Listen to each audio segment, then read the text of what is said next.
están ustedes? Bienvenidos a Nuevamente, el nuevo programa de Tele 13 Radio, en el cual vamos a conversar sobre nuevos temas, pero también queremos hacer nuevas reflexiones sobre los temas de siempre. Los voy a acompañar durante 30 minutos para que hablemos con los hombres y mujeres que se hacen preguntas que van más allá, preguntas que buscan otro tipo de respuestas y que nos llevan a correr la barrera de la contingencia con sus nuevas miradas y nuevos diálogos. Esta es la cuarta semana que dedicamos los programas de los días miércoles a conversar sobre distintos aspectos del proceso constituyente. Esto junto al abogado Felipe Bravo. Hoy nos vamos a enfocar en la parte orgánica de la Constitución, de los límites de la Carta Magna, y también queremos dejar un tiempo para hablar del plebiscito de salida. En este programa número 50 de Nuevamente les presento a mi entrevistado.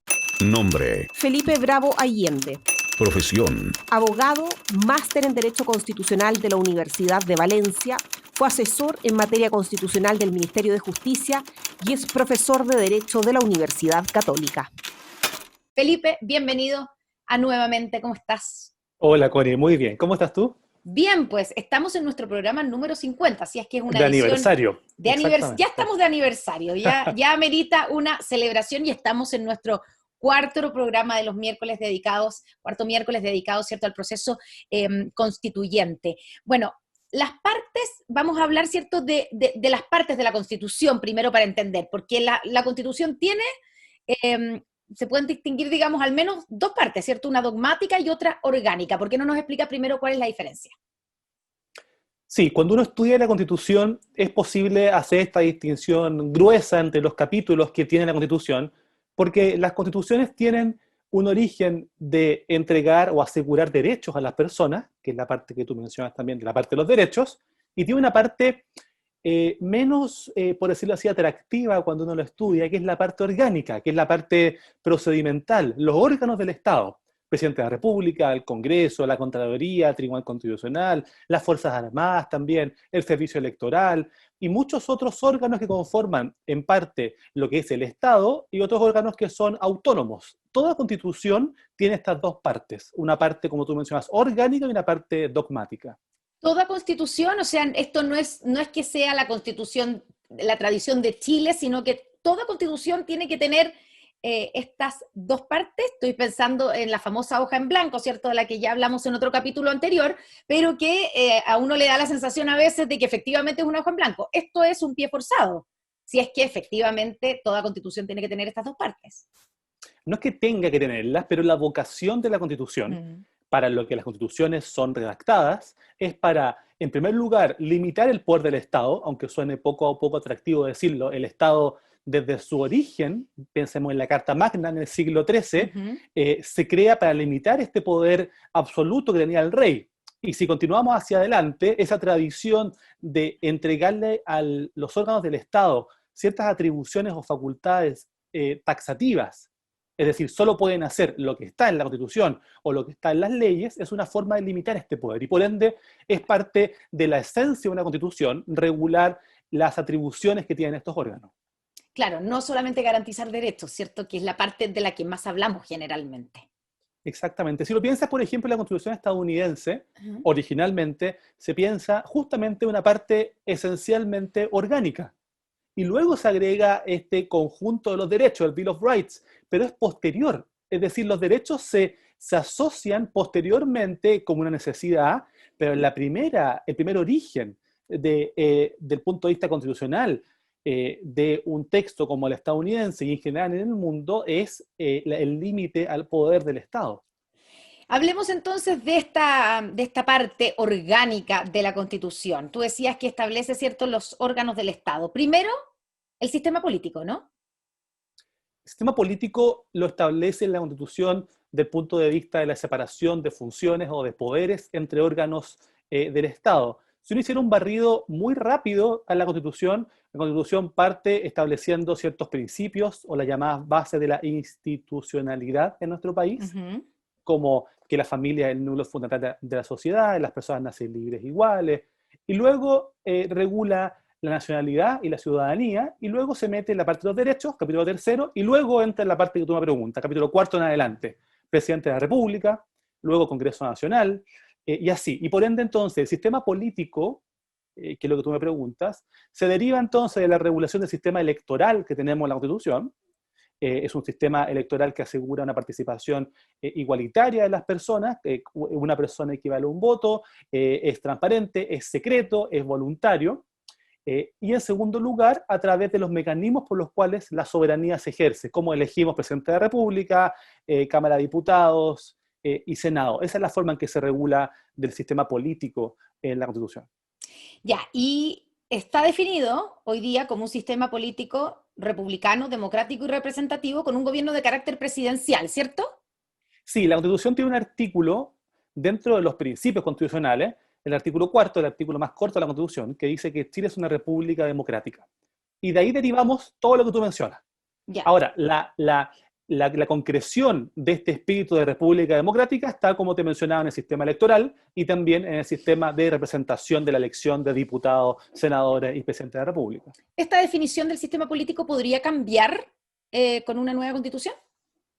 Del punto de vista esencial, no debiese cambiar. La Constitución la Constitución actual le pone como límite a la Constitución futura, a la Convención, no cambiar el carácter democrático y de república de nuestro país. Como mencionábamos en un programa pasado, aunque nos guste mucho ver The Crown en Netflix, no podríamos tener un sistema como el inglés. Claro, una monarquía, ¿cierto? Una monarquía parlamentaria. Claro.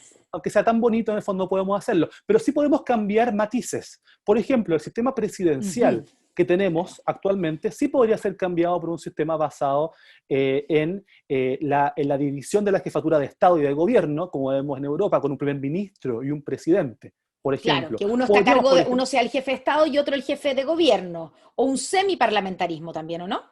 Sí, por supuesto. Aquí cualquier forma en la cual se llegue a un consenso eventual en la convención podría realizarse. El único límite que establece la Constitución, en realidad que son dos en este caso, es mantener el carácter de república, de una democracia, pero además el hecho de que si va a dejar sin efecto el mandato de alguna autoridad ya electa, supongamos que cambiamos el sistema presidencial por un sistema parlamentario, como tú mencionabas, y tenemos que dejar sin efecto o cambiarle el rol al presidente de la República futuro, electo, para el 2022, tenemos que, tiene que ser un cambio sustancial e indicar cuál va a ser las nuevas atribuciones o el nuevo objeto que tenga esa autoridad, lo cual tampoco es la idea, porque si vamos a votar, y recordemos que tenemos que votar en noviembre del 2021, claro, en medio de este proceso, por lo tanto, esas nuevas reglas no se le pueden aplicar al proceso eleccionario del próximo año. O sea, claro, no se le van a aplicar, raro, como tú dices, exacto, no se le pueden aplicar, pero sí se le podrían aplicar a las autoridades electas y que tengan que asumir sus cargos el 11 de marzo del 2022.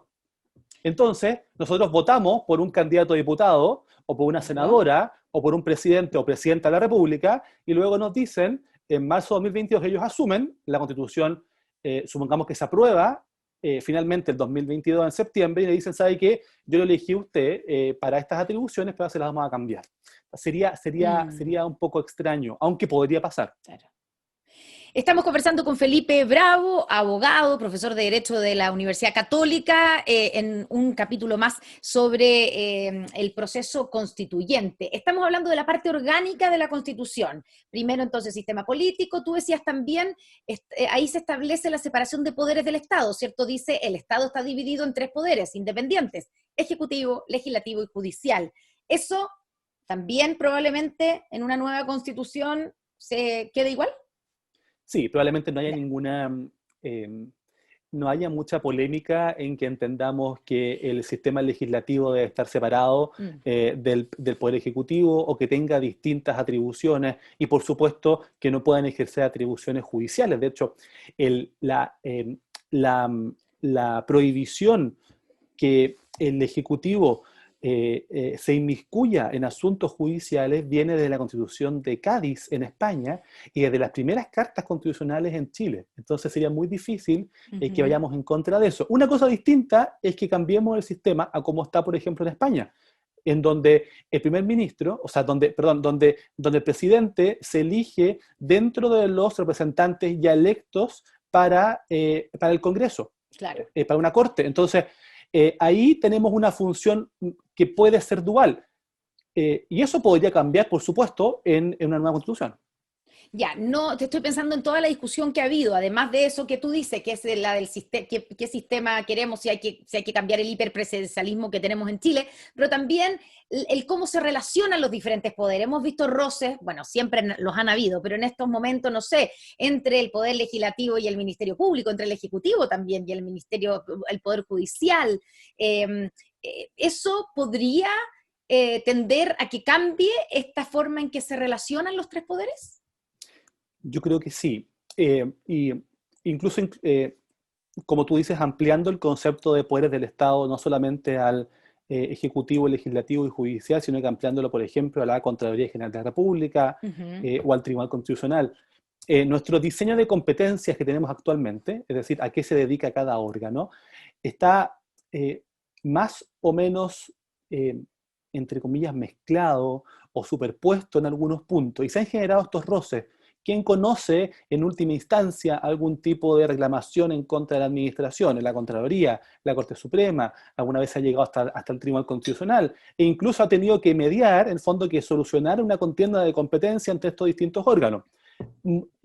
Uno esperaría de que en la nueva convención se delimiten de mejor manera las competencias, pero que además se establezcan mecanismos de solución de esos conflictos que sean más sencillos o más fáciles finalmente de ejecutar. Tú hablas nombraste al Tribunal Constitucional, ¿cierto? Uno de los órganos del Estado con autonomía constitucional que también se establece en esta parte, en la parte orgánica. ¿Cuáles son esos otros órganos del Estado con autonomía constitucional?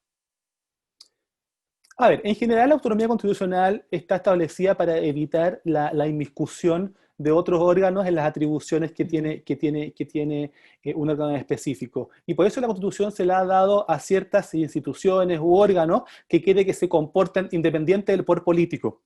La Contraloría probablemente es el órgano más relevante porque ejerce un control de legalidad sobre la administración, pero podemos encontrar también muchos otros. Por ejemplo, una reforma más o menos reciente agrega el servicio electoral.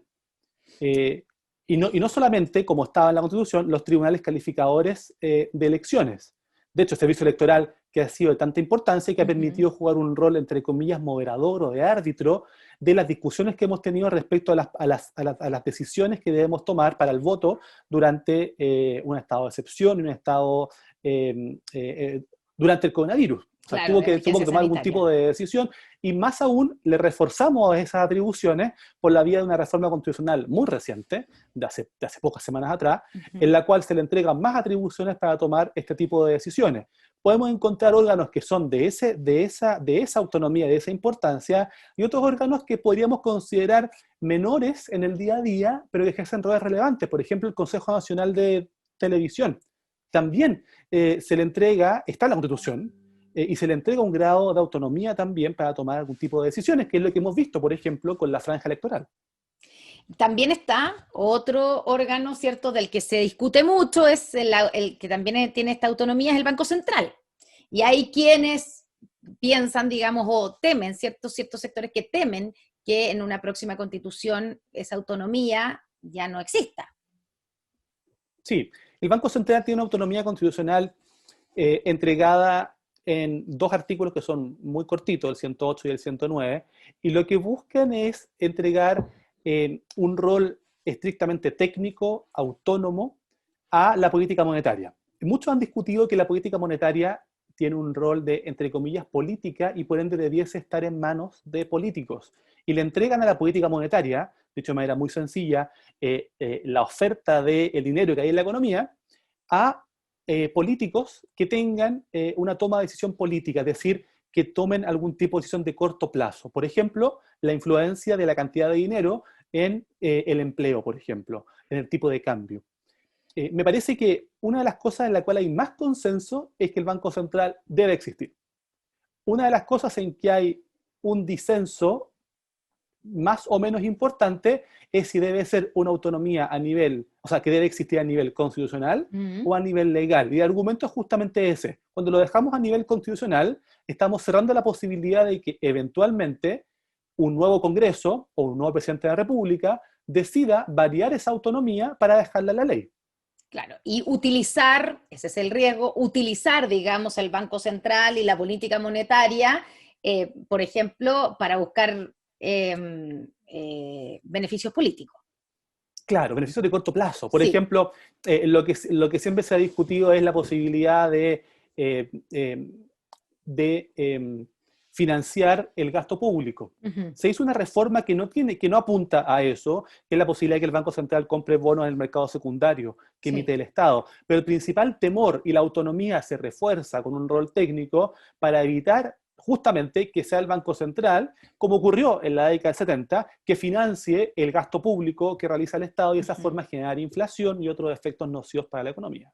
Bueno, todo eso va a ser parte, ¿cierto?, de la discusión en caso de que gane el apruebo y se empiece a elaborar una nueva constitución. Si todo esto queda igual, ¿cierto? O sea, toda esta parte que hemos analizado, que es la parte orgánica, hay cosas, como hemos visto, que probablemente no cambien, pero hay cosas que podrían cambiar.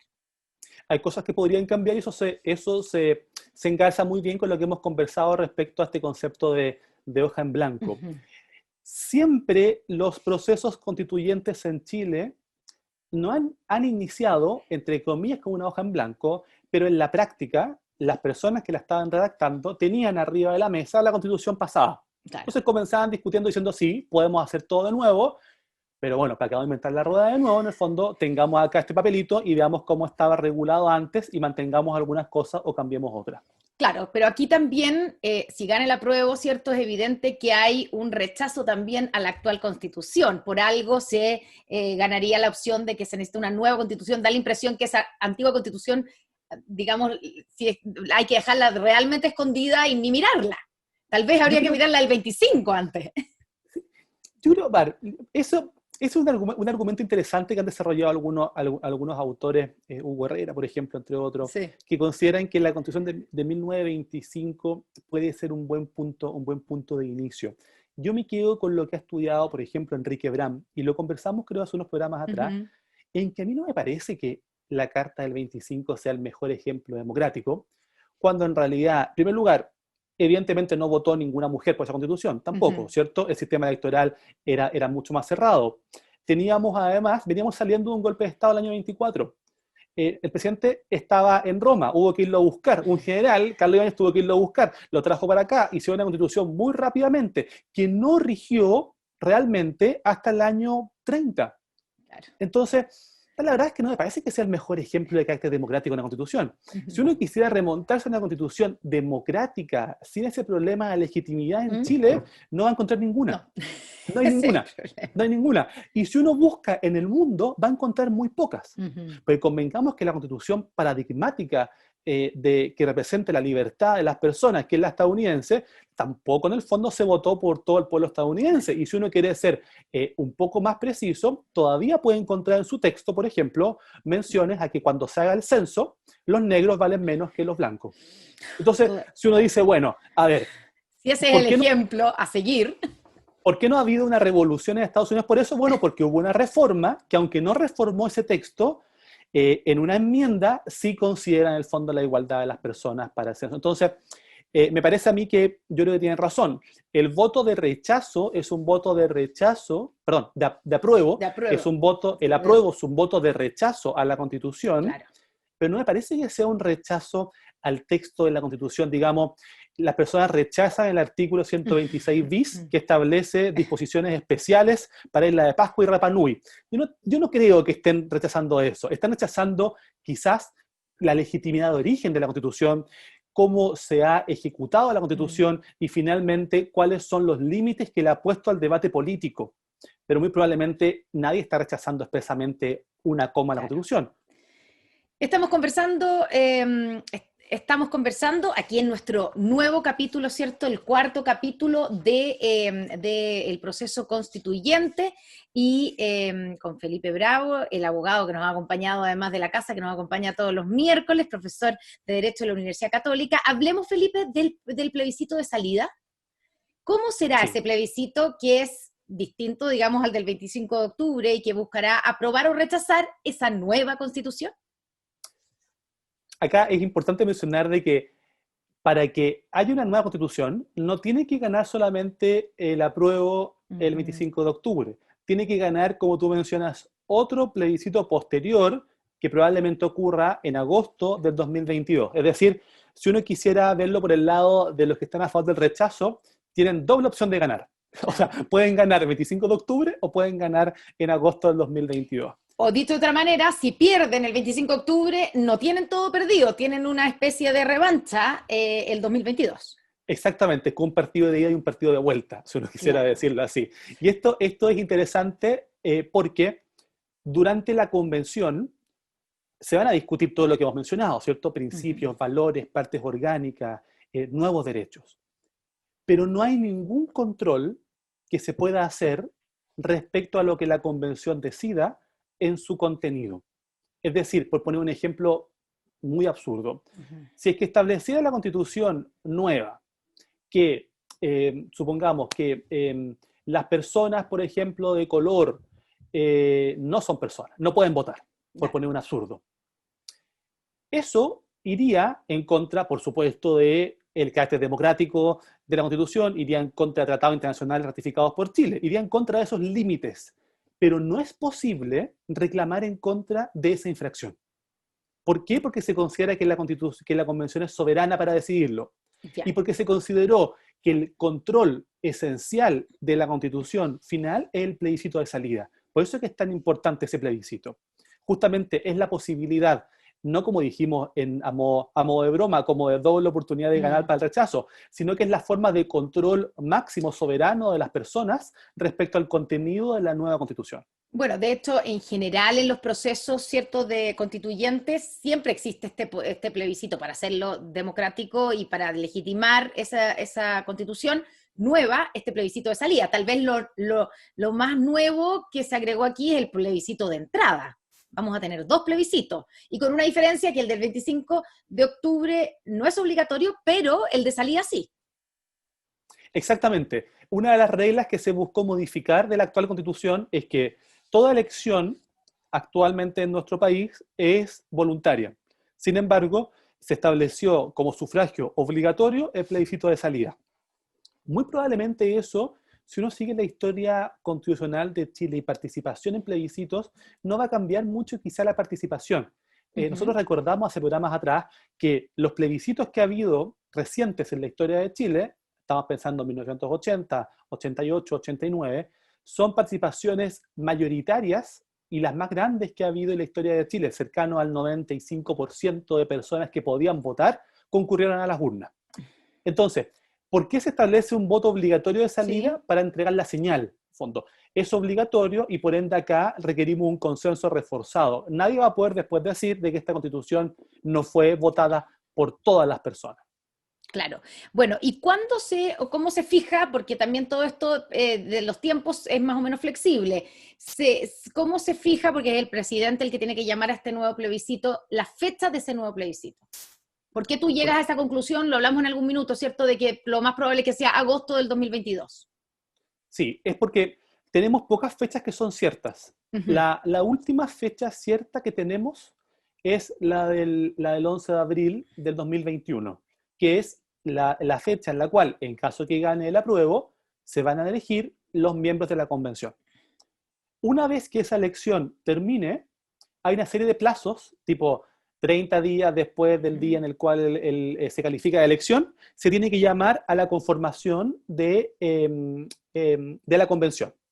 Y eso muy probablemente, si uno suma los días después del 11 de abril, lo que se demora en todo esto, va a ser probablemente el 1 de junio del 2021.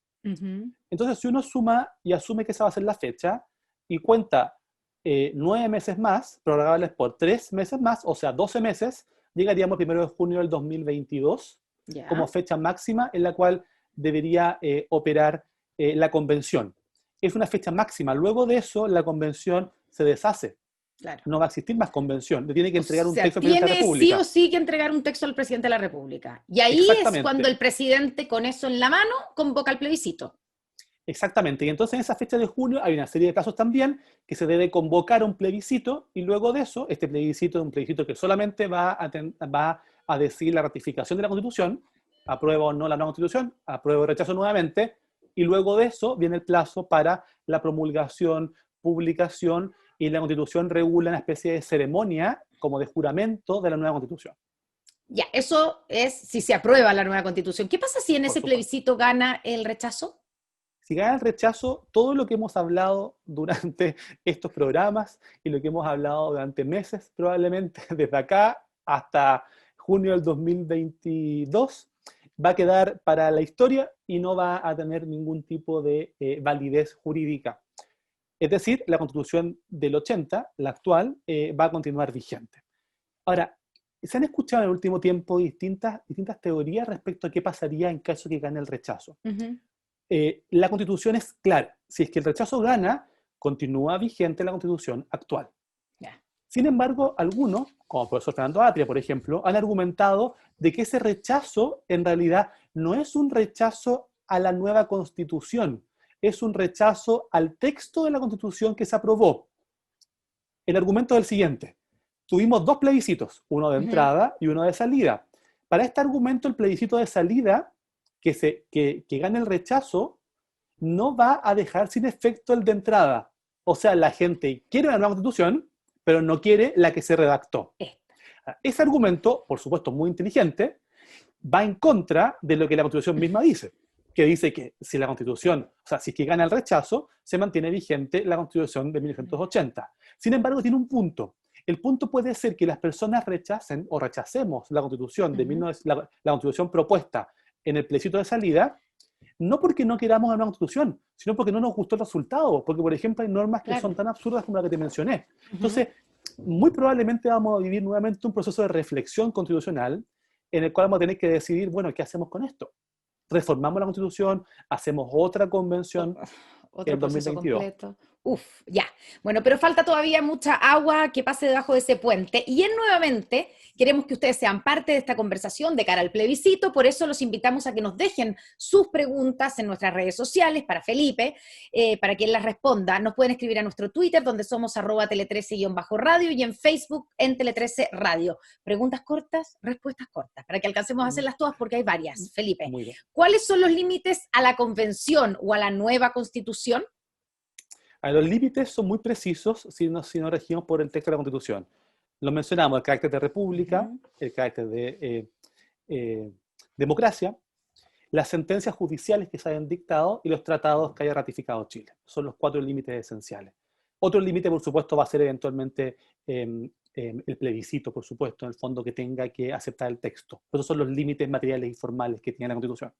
Perfecto. ¿Una nueva constitución tiene que regular todo lo que tiene la actual? ¿O puede ser que No, haya temas que queden fuera?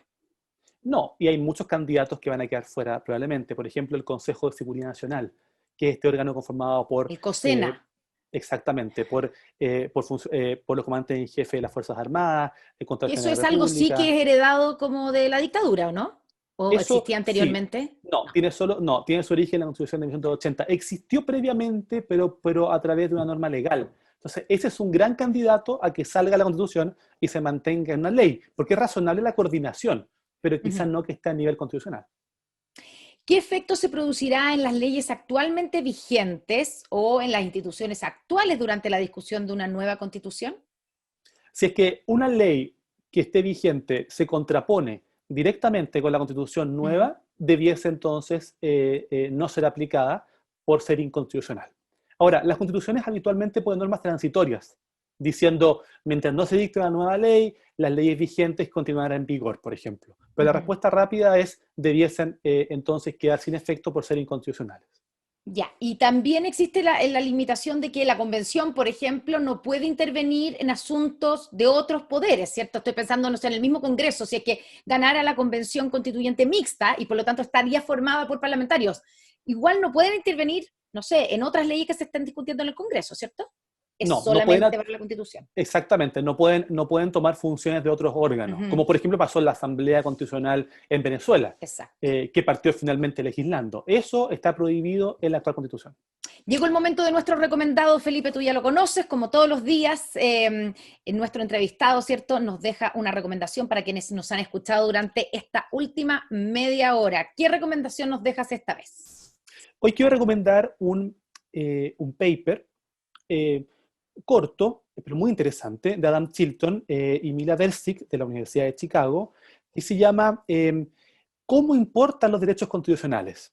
sacaron un libro, no les recomiendo el libro porque salió hace muy poco y es bastante caro y largo, ahí lo pueden ver, este es el libro, pero tienen un paper en el cual ellos buscan explicar algo que hemos discutido y que vamos a seguir discutiendo y que me parece del máximo interés, que es el hecho de cómo importa que en la Constitución reconozca un derecho. Es decir, si lo reconoce, ¿eso impacta a la sociedad?